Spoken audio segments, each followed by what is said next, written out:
us now Dr. Ali Ebrahim Toure, professor in cardiology. Hi, Doctor. How are you? Welcome to Egypt. Thank you. It's my pleasure.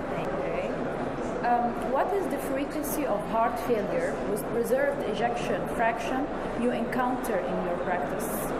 Thank you very much. First of all, heart failure in our practice actually is between 45 and 47%, all both preserved ejection fraction and non-preserved one. And the one who are preserved are around between 25 and 30%. Okay. Why they are still underrepresented in randomized controlled trials? Yeah, I think that most of the time we don't, in our current practice, we don't take in count the classical findings, because to know that the ejection fraction is preserved, you should count through echocardiography. And most of the time when the patients are well known and we used to treat them, sometimes, especially in our areas, people have not enough means to do all the clinical and paraclinical tests, and sometimes they are treated without doing echography. So this is most of the reason why people don't know if the ejection fraction is preserved or not. But if echo is performed very currently, I think we are going to detect more often preserved ejection fraction with heart failure, in heart failure patients. Okay. What is the frequency of resistant hypertension you encounter in your practice? In our practice, before being dead sure that the hypertension is resistant, you should be dead sure that the patient is following very correctly his treatment. And I would like to take the opportunity, as this month of May is the hypertension May. We call it the International Society of Hypertension, call it May Measurement Month. That means that in the month of May, in all around the world, all the countries, they should try to detect the maximum cases of hypertension.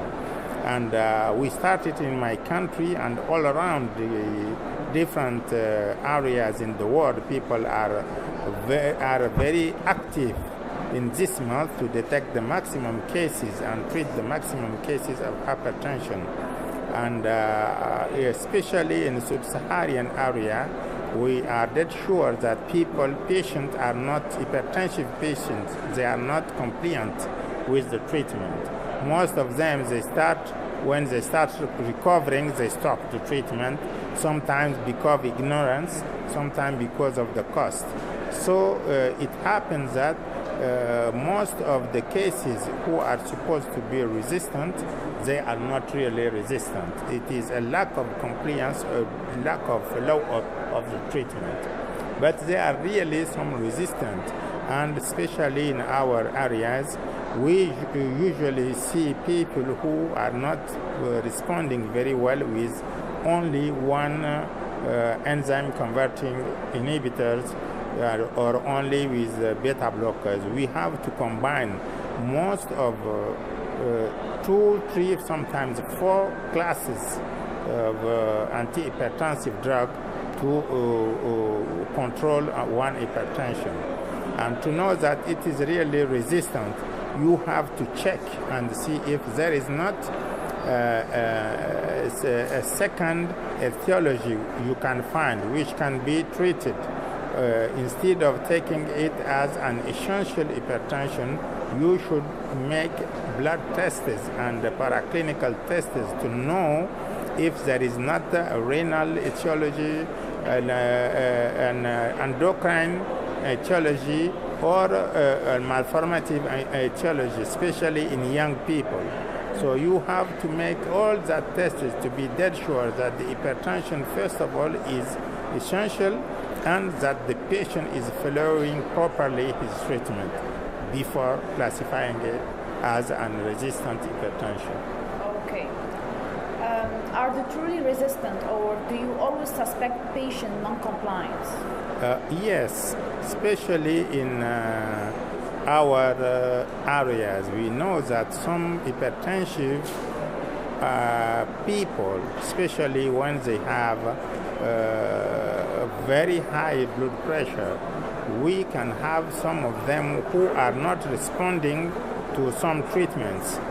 But we know that the percentage of people who are not compliant to the treatment is very high, especially in Sub-Saharan Africa, because of the ignorance, first of all.